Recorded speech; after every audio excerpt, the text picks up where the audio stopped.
to W4CY Radio or its employees or affiliates. Any questions or comments should be directed to those show hosts. Thank you for choosing W4CY Radio.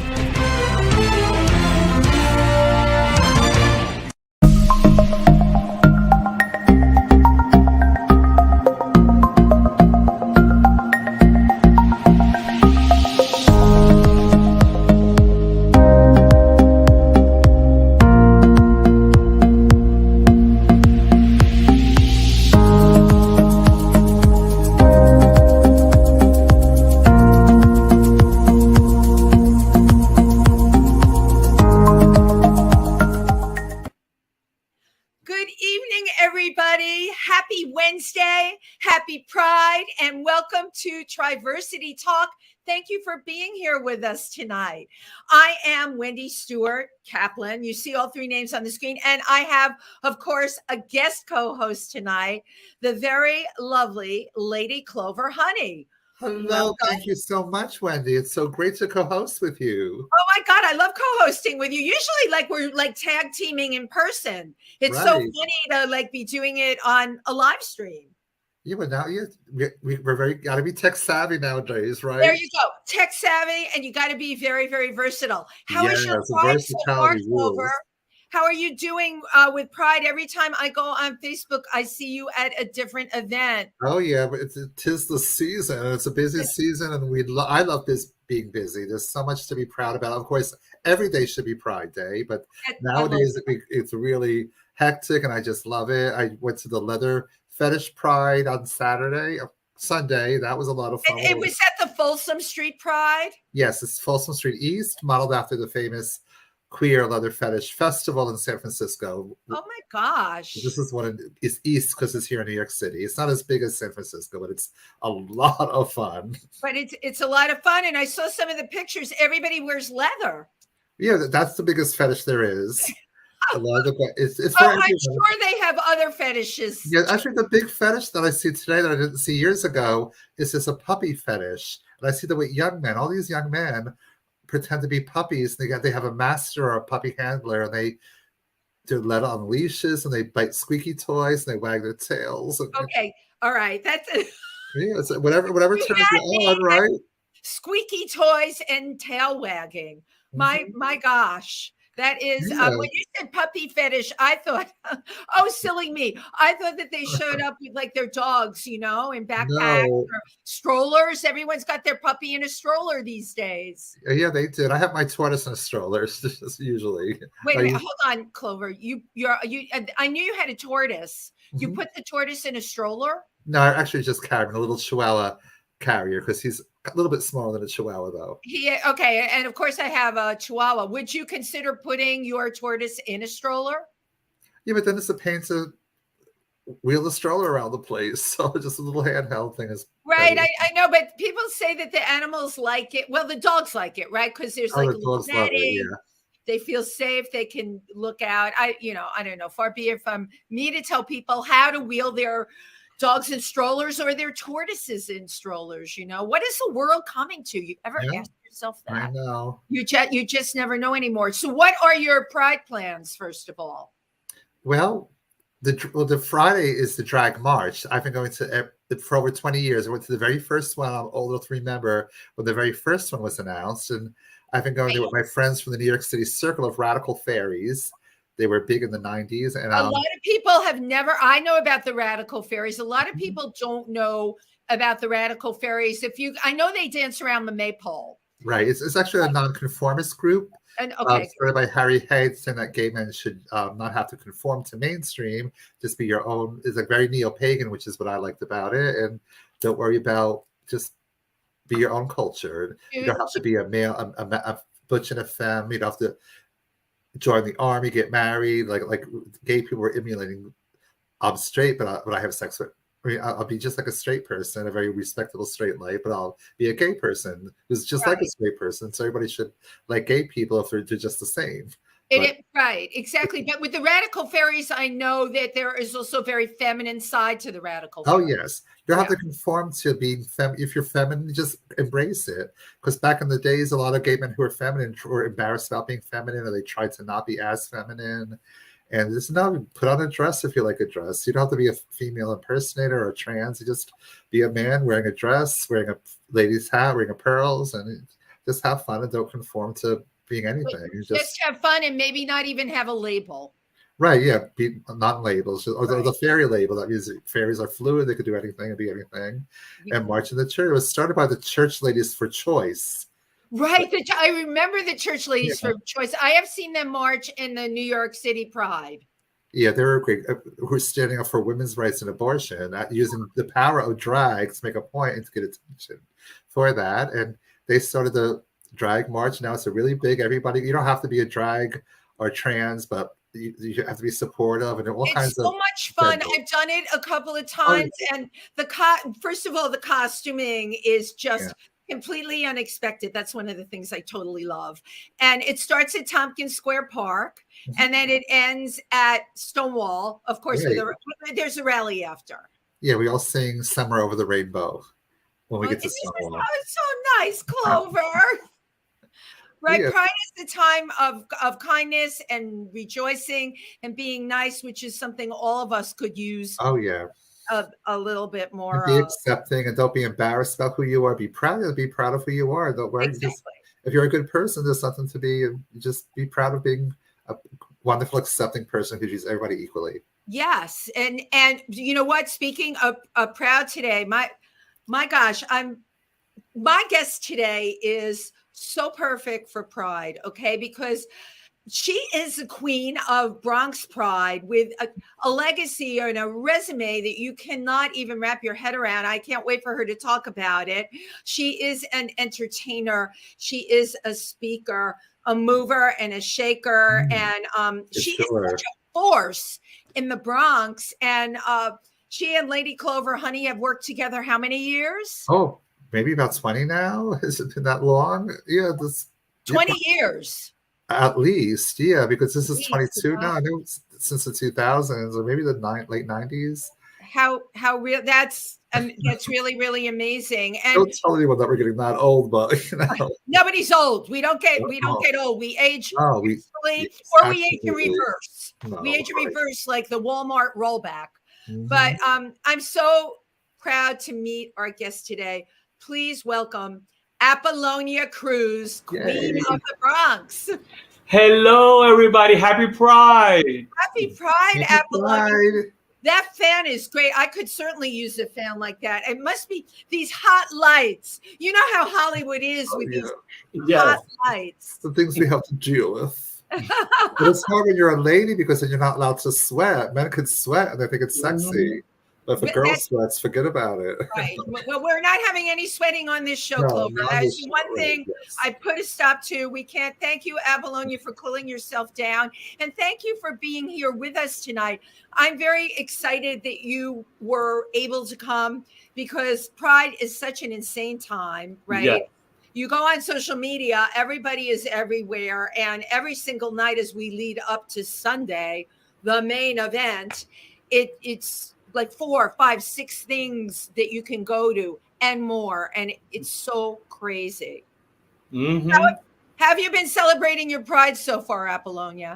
Actually, I've been preparing for New York City's longest Bronx Pride Festival in July. That's what I've been working on all month in the month of June. Because I'm the one that kept Bronx Pride Festival alive in 2012 after hosting it for an agency like for over 7 years. Wow. And you kept it going. Now I kept it going, and now I'm the producer and director since 2012. That is a really long time. And thank you, by the way, for doing what you've done and for doing what you do going forward. Can you give us the date of Bronx Pride for anyone that's listening and might join? So the 11th annual Bronx Pride Festival and Health Fair is on Saturday, July 16th, 2022 at Rotonda Park Amphitheater. And by the way, it's also my birthday that same day. You are the day before that. My mom was the 17th. So you're a Cancer. I'm a Cancer, yes. Wow. And I want to add that Lady Clover Honey has been one of my MCs for Bronx Pride for many years. Oh, and I love doing it. It's one of the most beautiful prides out there in the park and that beautiful my Pride. my Pride Festival, the community calls it the People's Pride because Yeah. it feels like a Pride Festival. Anybody could attend, and everybody has a great time.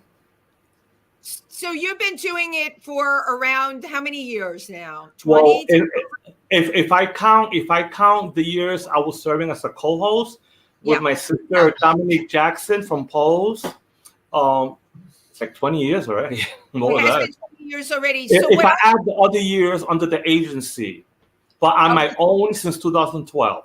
Your own since 2012, but from the beginning, because I grew up in the Bronx. Yes. And when I grew up in the Bronx, of course, there wasn't any Pride Festival or anything at all. So you seem like you have started it in the beginning. What was it like? Was it well received by the community? That's my first question. Definitely.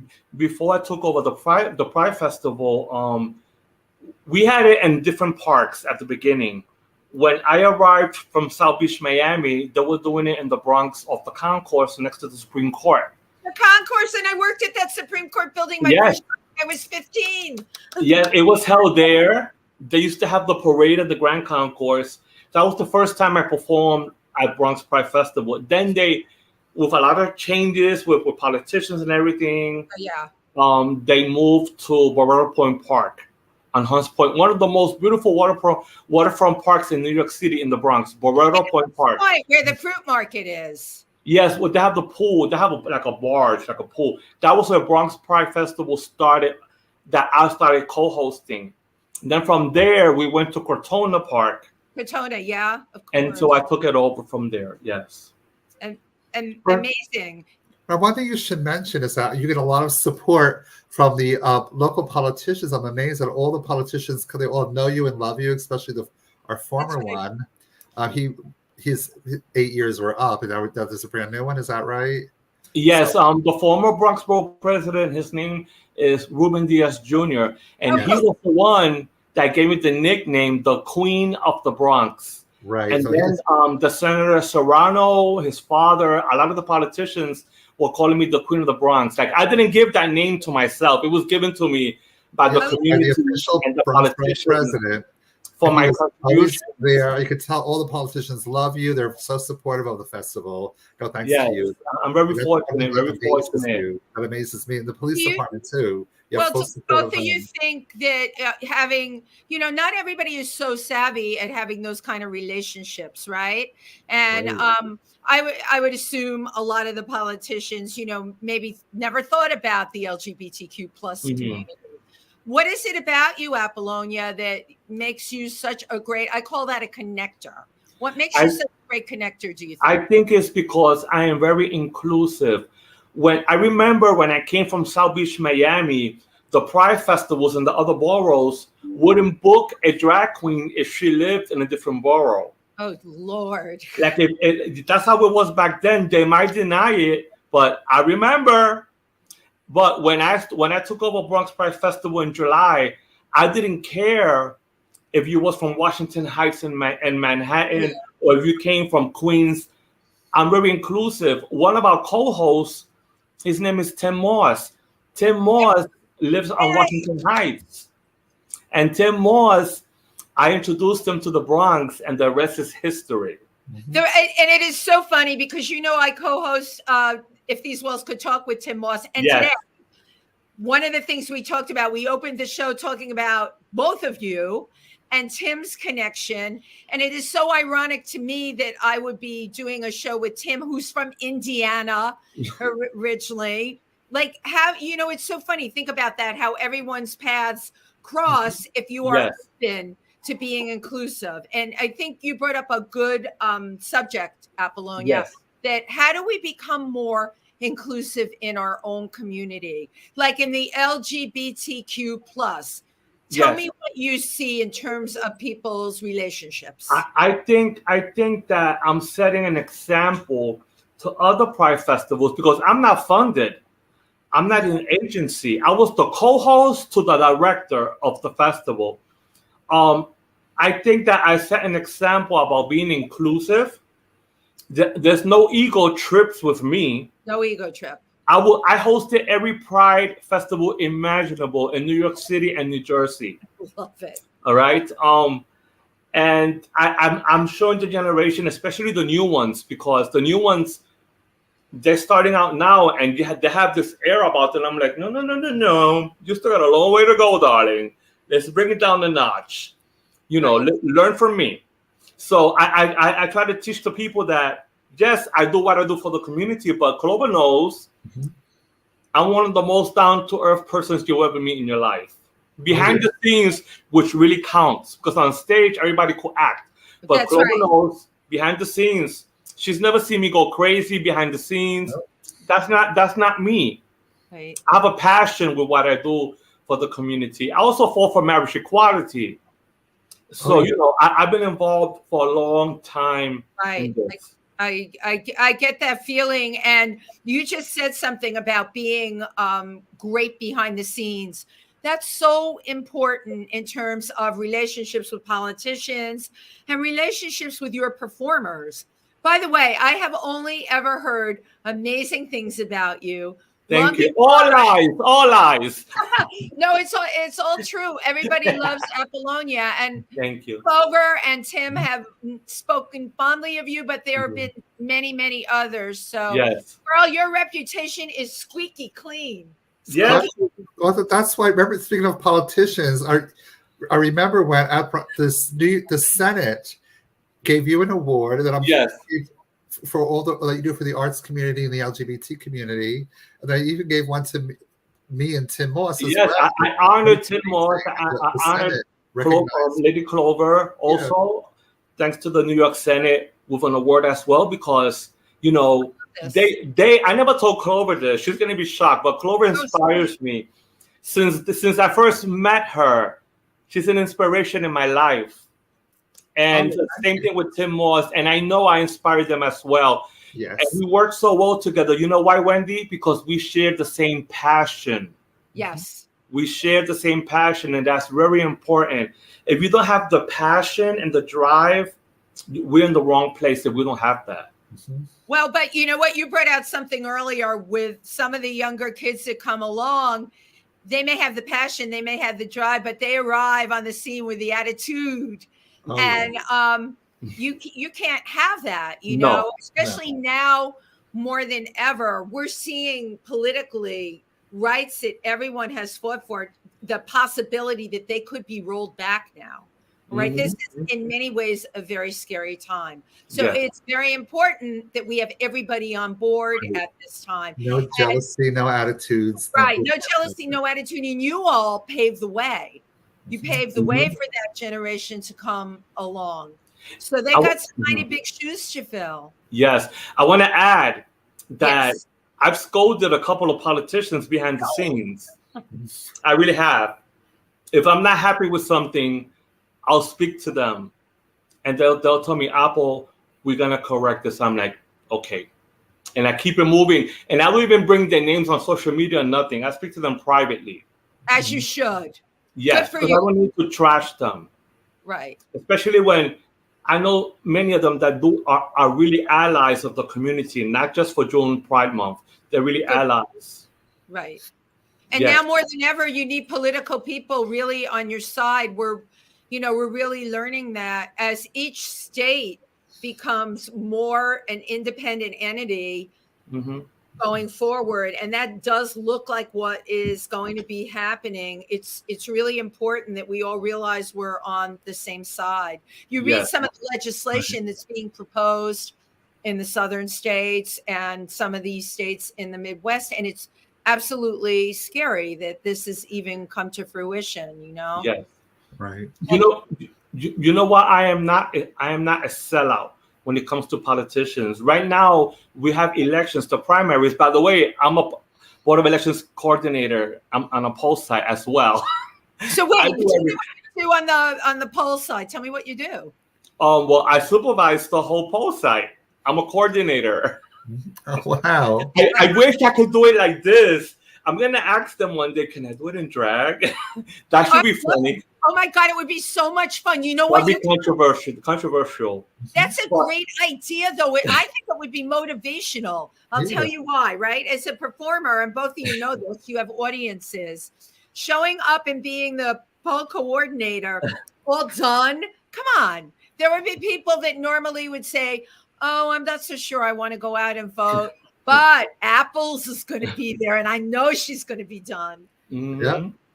And, you know, I've been working on the election, on the Board of Elections, you know, poll worker for many years. I was volunteering during the Obama days because I wanted to know how to do the work. And then I said, okay, a friend of mine told me, I think you're ready to start getting paid for it. I'm like, so I started doing it. So, you know, I love it. Wow, that's really, really great. What made you, because now we're going to go back a little bit. What made you want to become so involved with being a person that's connected to the polls? Most of us just about vote. We don't think about the other things. The reason I started volunteering as an election day poll worker was because the site that I used to vote on, they had no Latino poll workers. So I remember waiting online, especially during the Obama elections, a lot of people came out of the woodwork that never voted before, and they don't speak Spanish. So I heard them talking, oh my God, I do not understand the ballots. So when I finished voting, I asked them, who's the coordinator? I showed them my ID and I said, listen, there's a lot of elderly people here that never voted before, but there's nobody here that speaks Spanish. Can I donate my time? She said, please. So I actually volunteered on the site. Amazing. Then I started working on that site for many years as well afterwards. And the rest is history. Now I represent Parkchester. Oh, and I know Parkchester really well too. These are all my old stomping grounds. Mm-hmm. But you know, I love that you were aware enough to understand that the elderly people that only spoke Spanish. Mm-hmm. First of all, the voting thing can be very confusing. All right, I've even gone in and asked, and it's changed, right? Yeah, many times. Many times, but you know, if English is not your first language and you don't speak it at all and you're elderly and you really got your butt out of the house to go and vote, everything should be done to make it as user-friendly as possible for you. And now it's easier because for the past couple of elections, now they use a tablet to check. Before they used to look for your name in the book. Oh, I remember. It was bigger than the Bible. Right. And you had it like through pages and pages, but now everything is in a tablet. Right. So it's easier. Right. It's easier for you to find you and then give it the ballot and you do your thing, scan it, and goodbye. And then goodbye. Yeah, I actually needed help with the scanning part of it. The first they started that. The scanners are very sensitive. So if you go over the circle where you fill in the dot, the scanner won't take it. Or if the ballot is bent, it won't take it either. Right. Well, you know what? I used to color outside of the lines. I was that kind of kid. So you can imagine I was trying to fill the thing in. And then the people standing by the scanners, I wasn't quite sure, you know, what you do with this big thing that they give you. Now I know I'm a pro. Let me tell you, when I go on the site that I go to, when the other poll workers arrive, they applaud me when they see me because they love working with me. And they go, thank God you're here again. Oh my God. So I made friends with the other poll workers, the ones that check you in and everything. They live in my neighborhood. So they'll be contacting me. Are you going to supervise it again? I said, yes.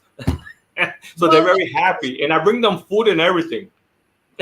I love it. Well, you always bring food. That's one way to make. I bring donuts. I bring donuts for them. We all eat donuts. Stuff us up with donuts. Donuts all day, girl. I don't know how you get into those gowns. Donuts are like.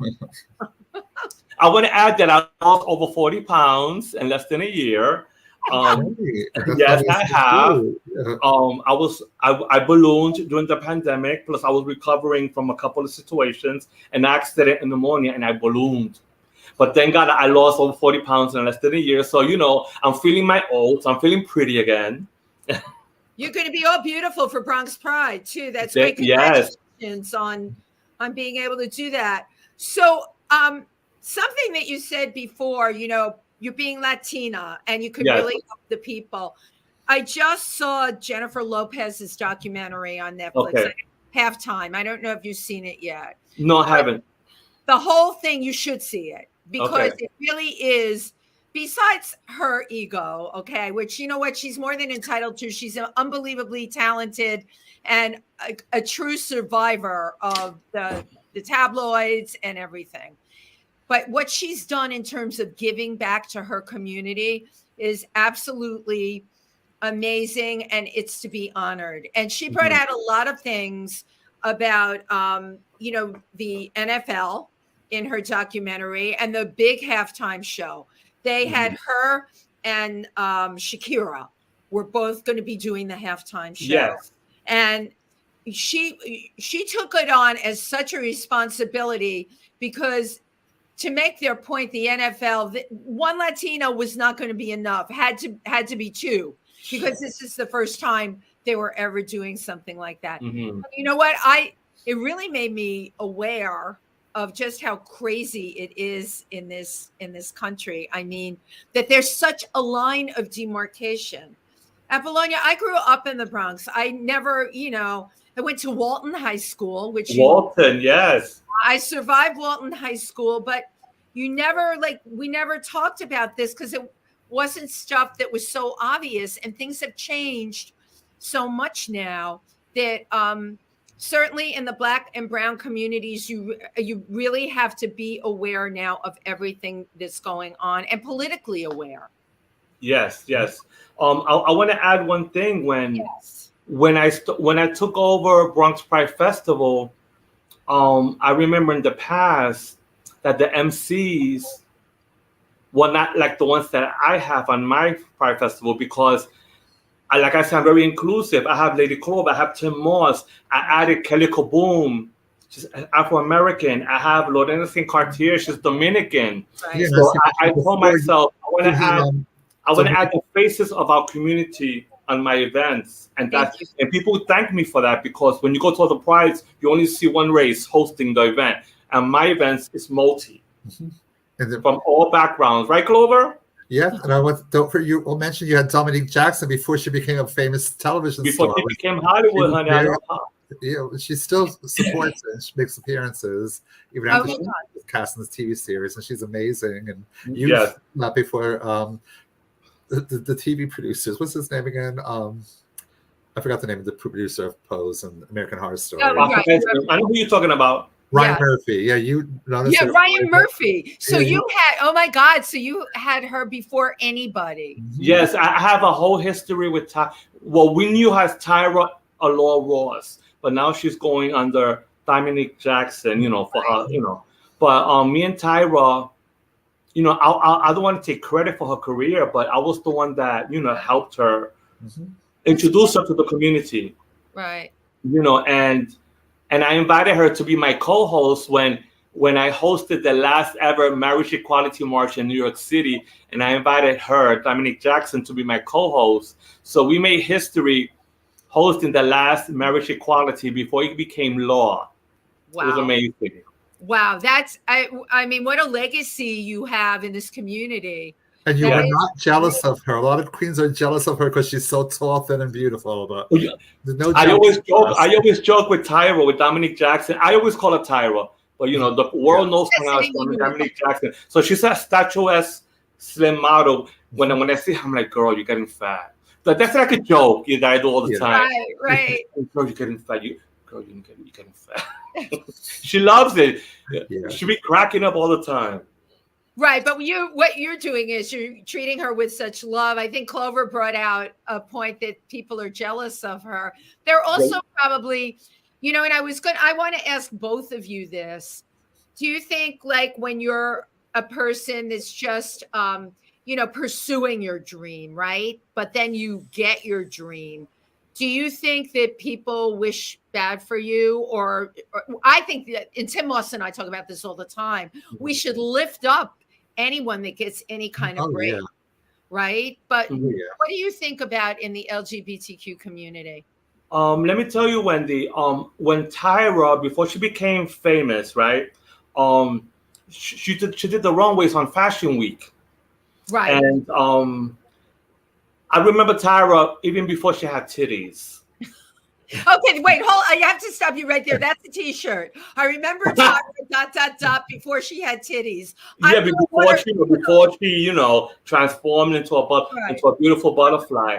And I remember Tyra. I would give her a lot of advice. I always give it. Corva knows I give a lot of advice to those that I care for. And she mentioned a couple of dreams that she had, and I'm like, just do it. Tyra was one of the few. She's from Trinidad and Tobago.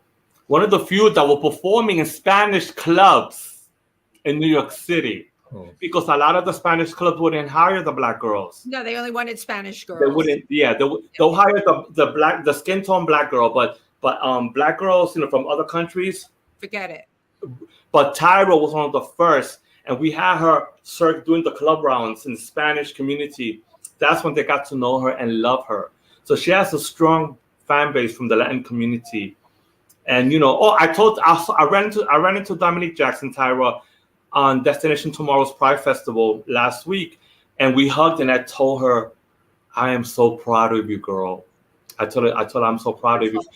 As a friend, when Tyra started getting really famous, we had a conversation, and I asked her, I bet there's a lot of people coming out of the woodwork. All of a sudden, they're your friend. She goes, yes.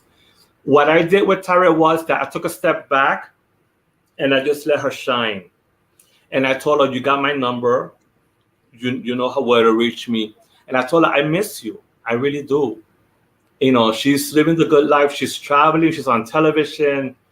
And I told her, I am so proud of you. And we just hugged each other for a little bit last week. And I told her, I'm so proud of her. Isn't that great? Somebody that started with you and watching them evolve into that, it's like you metamorphosize into a butterfly. And that is a mega star. She appeared in American Gods. She still do the fashion shows on Fashion Week. She's traveling the world, and I'm so proud of her. I really am. Yeah, well, but I'm sure there's so many people that got their start with you. First of all, yes, you really believe in people. Mm-hmm. All right, and your love is obviously there. Mm-hmm. Absolutely. And you know what, performers, let's face it, and Clover will back me up on this, but performers, we get a lot of garbage from people. There's a lot of rejection, there's a lot of polarization, there's a lot of backstabbing.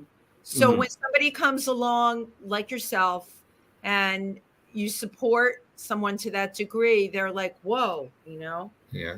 And I hope you get the loyalty from people. Well, one thing about me is, even though I'm sweet as pie, I'm very straightforward. Some people don't mess with me. You are straight up, right? They don't mess with me because I'm so straightforward and respectful that they don't mess with me. They don't dare to mess with me. Yeah, and once you call them right out. I call them right out. I'll pull them to the side and I'll let it all out. Right. I gotta remember that, never to mess with you, Appolonia. See, I'm learning a lot. You know who told me that? New York City Sepulveda told me that in 2020 when I did a virtual showcase. He was one of my guests, and something happened behind the scenes, and he said, "Oh, I better not be on Appolonia Cruz bad side." Yeah, that bad list is like, no, you never ever want to get on that. Listen, I produced my festival. I'm working behind the scenes to make the festival happen by myself. The day of the festival, that's when my MCs show up, my volunteers. But I do all the work behind the scenes by myself. Wow. Other Pride festivals have a team of people, like 10 to 12. And you see them going crazy. Yeah. The day of the festival, you see me, I'm relaxed. So I'm like, what? Why are they going crazy? Look at me. I did it on my own.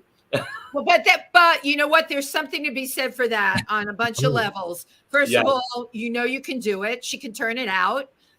Second of all, you probably work great on your own. And third of all, you're not standing around saying, oh, no, it needs to be done this way or that way, because you're doing it.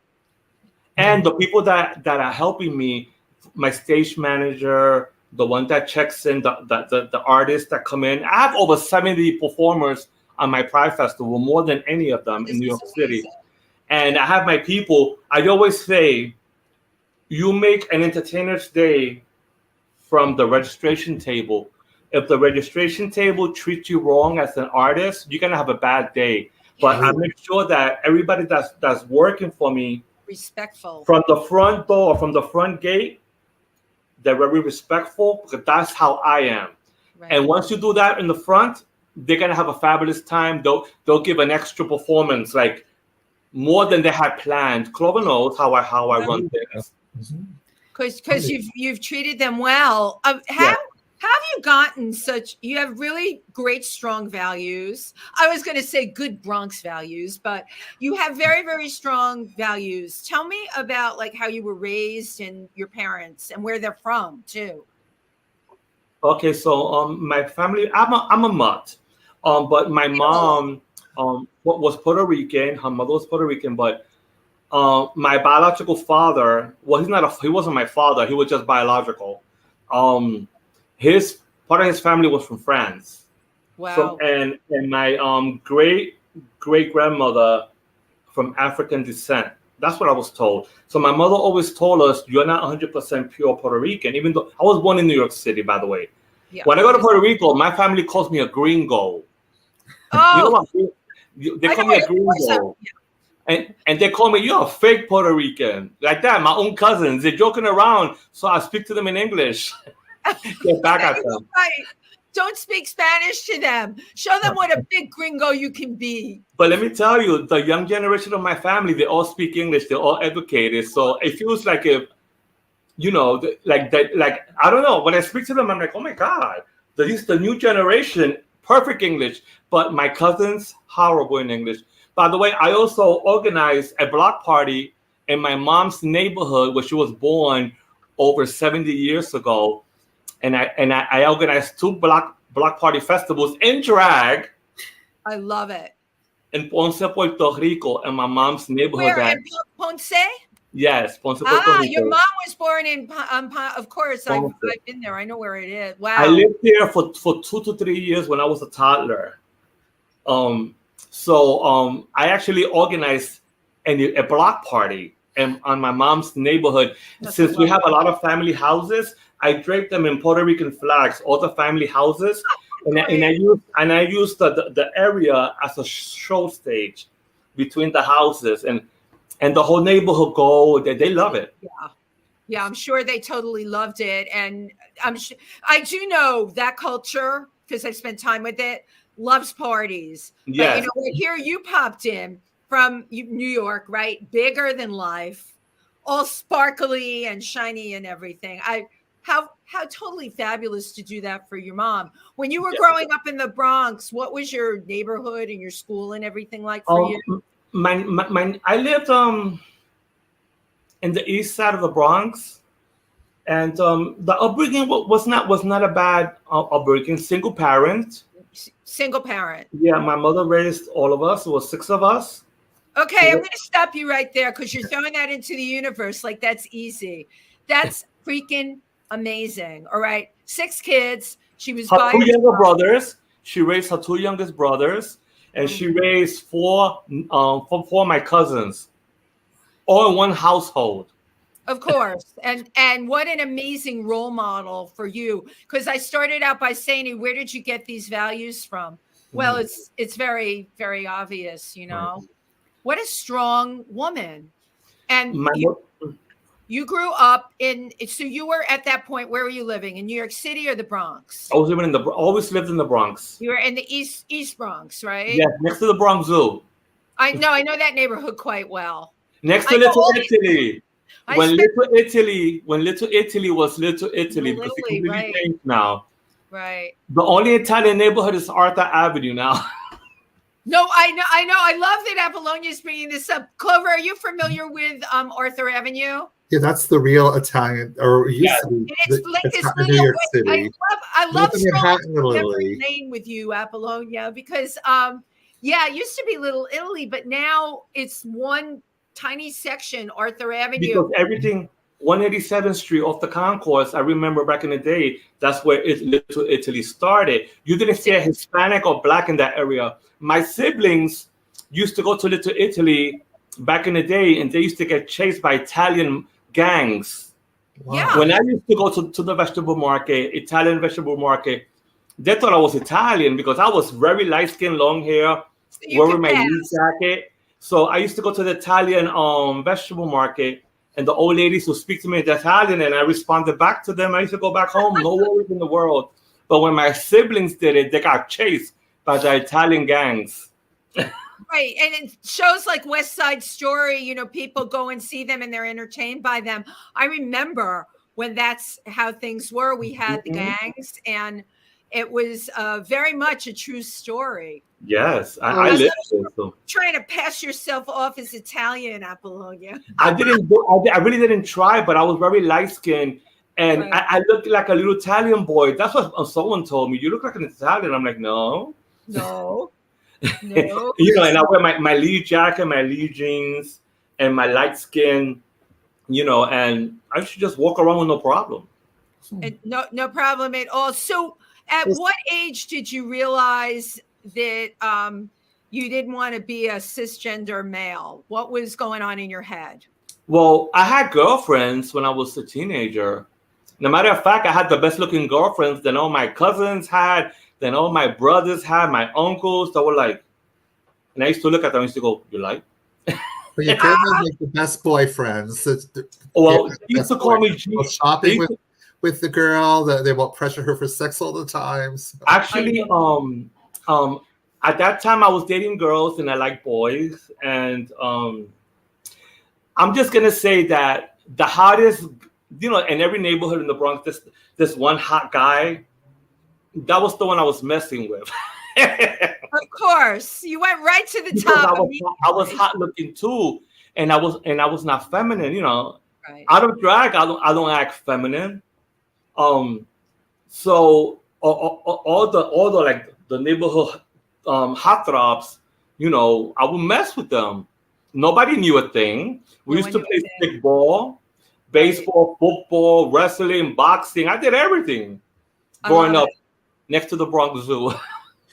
But you know what? That was such a great time to be a kid, to grow up in those neighborhoods. And I spent a lot of time going to the Bronx Zoo and Botanical Gardens as a kid growing up. And I lived on Kingsbridge Road. You know that area. I lived there too at one time when I was in high school. You in high school. Right. So that, you know, where I went to school. Now you went to, I think we talked once before, you went to Kennedy High School. I went to Kennedy High School. And I remember before it got chopped up. Now it's chopped up in a whole bunch of pieces. Before it was 8 floors, around 4 or 5 cafeterias, which I used to go to every day to all of them. Well, you went to. Now we know where the 40 extra pounds came from. When I used to cut class, I used to go to the cafeterias, and since the lunch ladies liked me, you know, I was a teacher's pet back then. You were? Oh. Yeah, I was, yes. Well, speaking of Appolonia, don't you have a sibling who's also famous? Or yes, in my family, we have 3 famous people. The first one is my uncle, Carlitos Cruz. He's retired. He's a musician. He's worked with Celia Cruz. He's worked with Tito Puente, La Lupe. He has worked with every Latin group imaginable from back in the day.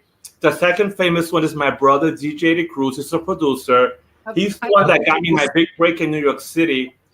When I came to say that you're Eddie Cruz in drag, but that's not true. That's a rumor, right? You're not Eddie Cruz in drag. Oh, they always say that that they never see us in the same event at the same time. You know what? You may be onto something, Clover. There's a reason. Fake news. I had to throw that in there. Plus, we have a similar voice, my brother and I, and they always tell him, why is Appolonia never with you? Are you Appolonia? That's too funny. I hear it everywhere I go. My gosh. So 3 famous people in one family. When did you realize that you had a flair for entertainment? Were you performing when you were like 16 in the Bronx and going to Kennedy High School? Or when did all this happen?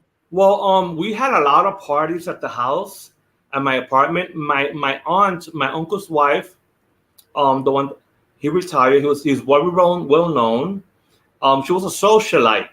So she had the best clothes and the best wigs and the platform heels. So when we were all little, when we played dress up with all her clothes. Even her brothers, her straight brothers used to put the wigs on and give a show. So we were always performing at the house. Just us, the whole group, just us giving shows. We weren't calling it drag shows. We were just having fun. Right. And you love performing from the time you were a kid. So but when did it take on more of like a serious aspect? Because I know you went to Miami. Did they? Yes, I lived in South Beach. Well, I was a club kid back in the day. Okay. I used to do gender bending roles. Do you know what that means? Apollonia, do you know who you're talking to? You're the biggest drag queen in the world. I certainly am. There's no better for me on that spectrum. But enough about me. Let's talk about you. So you did gender bending roles. Yes, I was gonna say that. I bet you talk better than me. Yes, I did gender bending roles. I used to wear military jackets, spiky hair, love it. Speedo bathing suits with big high heels, and the people couldn't believe what they saw, because they saw a masculine face, masculine acting hot guy wearing platform heels and going to all the events in Miami, the winter party, Prince nightclub called Icon.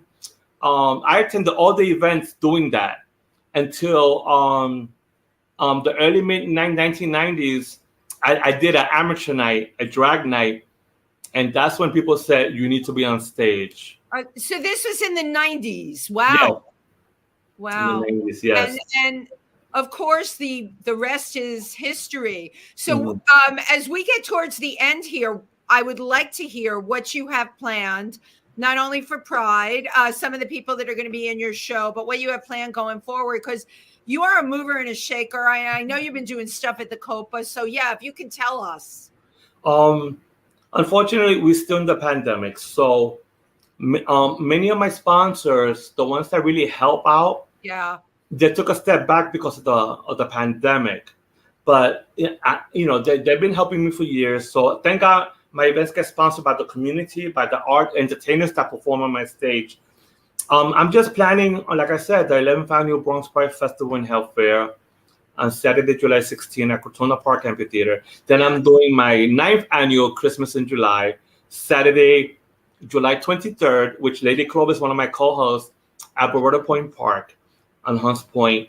And then I'm going to be working for other agencies in August. And then I do my thank you party where I thank all my sponsors and entertainers. And Clover is my MC for that. Right. I do that at my Bronx theater home, the Bronx Academy of Arts and Dance. Right. You do a lot of work there. That's a wonderful institution. And yes. Clover, you would be absolutely perfect there. And I love that you're talking about that you have to say thank you. I think people all too often forget that you have to have the gratitude and you have to say thank you. And that is why, Appolonia Cruz, you are Queen of the Bronx and then some. And beyond. You know what? Your power goes really beyond the Bronx. And not only do I do my thank you party in September, I do a barbecue picnic that I invite my entertainers, sponsors, and entertainers only. A barbecue, and I actually barbecue myself, feeding them, and then they just play dominoes and everything. We do it on the beach. But because of the pandemic, I didn't do it the past 2 years. But it's coming back. Clover, I'll send you the info. It's a private event. Oh, that sounds great. Not public. I cannot afford it. Hope I get invited to at least one thing. Most definitely. It's been really great having you, Clover. Thank you so much. My pleasure. You. I can't think of two people that I wouldn't want to have more on the show with Pride happening. And yes, we're not out of the pandemic yet, but hopefully we are getting really close. Can I add my email address? Can I say my email? Yes. For those people in the community that would like to hire me for the next event, it's Appolonia Cruz, APPOLONIA, C as in cat, RUZ at yahoo.com. And for those that want to perform at Bronx Pride Festival, it's Bronx Pride Festival, Crotona Park at gmail.com. And if anybody needs to reach Appolonia, you can also exactly. Wendy Stewart on Facebook. I'm all over the place. You can actually private message me, and I will definitely get back to you, and I will hook you up. Yes, I will. Thank you both today. Really great. Happy Pride, everybody, and good night. Good night. Happy Pride. Thank you to your tech people.